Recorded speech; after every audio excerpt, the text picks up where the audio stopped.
Hello folks, so I've got an interesting conversation piece here, and I've got some other things, but first we got this heatsink. Came out of a Compaq, one of those government school business computers. It was no thicker than probably this heatsink is wide, and I'm sure somebody's gonna immediately have guessed as to what happened to it. But simply put, this is what happens when boys and toys mix. So we just threw it out there, aim, fire. So and nobody was trying to hit this heatsink at all. It was pretty much point and shoot, just basically around just hit the middle of the computer, hit the middle of the square, and this is what we ended up with. So it went through the sheet metal case, basically through a plastic piece that was on the outside of it, then hit the inner sheet metal, then hit a second piece of sheet metal that the motherboard was mounted on, and after that, obviously it went through the motherboard and hit the corner, roughly one side of the CPU, because the CPU would have been about right there. Then it hit this heatsink, and by the time it went in and it hit this heatsink, the hole going in was probably about the size, between the size of a dime and the size of a nickel, somewhere in between. And this is what we ended up with, and this is about the size of a quarter. So yeah, that's quite impressive. So I kept this as a sort of a conversation piece. It's very sharp, so it's one of those things that I'll just put up on my shelf and leave it there. But once the slug hit the heatsink, it obviously popped it off the board and hit the other side of the case, which had another piece of sheet metal. And of course, you see what it did to all the fins on it. That's what it should be, of course, without that bow in it.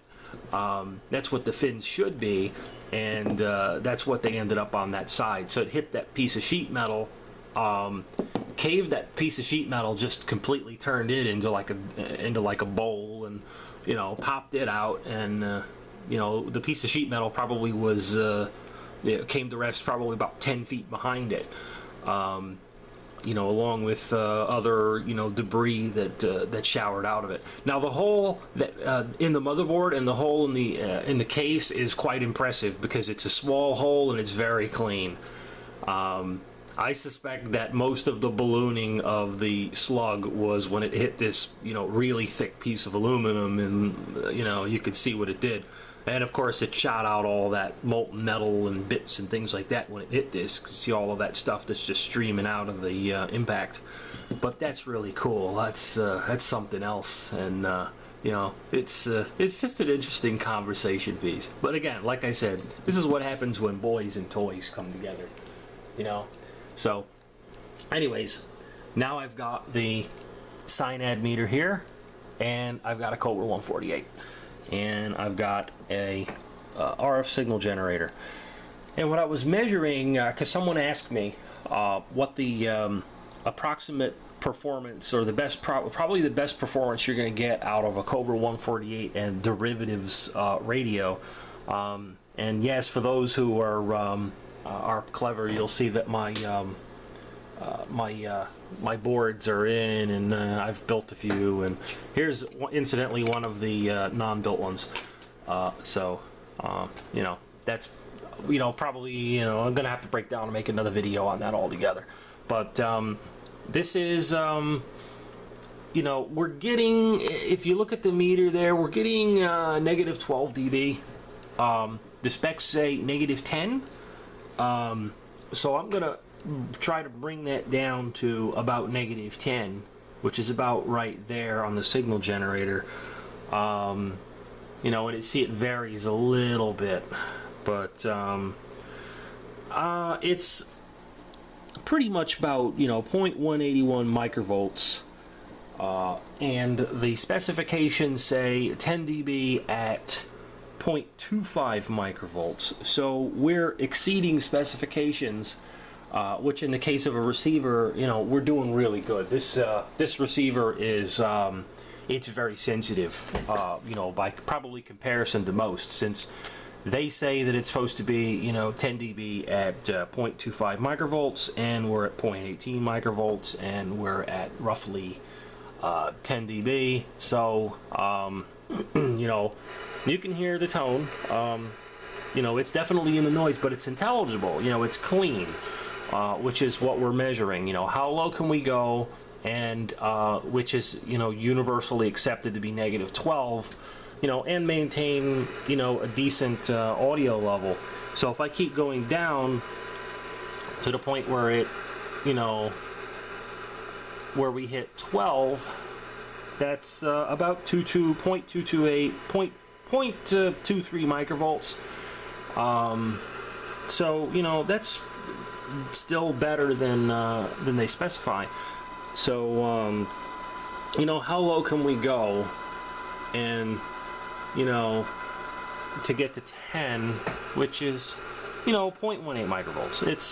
It's really good. So I hope that answers the question. What I'm going to be doing next with this stuff is first I'm going to talk about this guy, because I know people are going to start asking me, well, you know, what's up with this?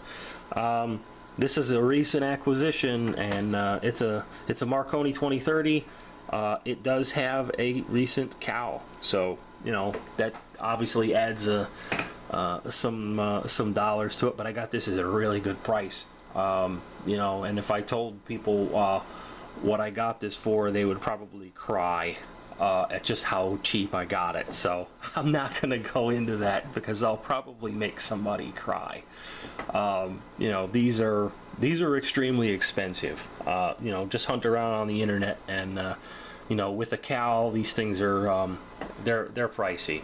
So and I didn't pay that for it. So I'm using the internal 1 kilohertz generator, because the generator on the SINAD is when I threw a counter on it, it's running at you know, 1 kilohertz, you know, like 1010 or something like that. It's definitely a little high, so I have to tweak that and bring that back down. You know, SINAD is kind of a, you know, it's an old instrument. This thing's 20 years old, so you know, it's destined to be a little out. But the meter itself is good. I checked it, and it's good as long as you're not using this generator. And I can, you know, let's bring this up so that it's kind of quiet. And if I switch to the internal generator, or the external generator rather, you can probably hear the difference. So that's the internal generator, that's the external generator. You can see the pitch changes. So you know, we definitely don't want to use the external generator when it's off like that. So that said, that's pretty much it. Got nothing else to report, just tinkered around, and you know, I'll do some more videos on the circuit boards and things like that, because I get a lot of people that are asking me about this project. So I'll update in kind. So anyways, thanks for watching, guys. Catch you next time.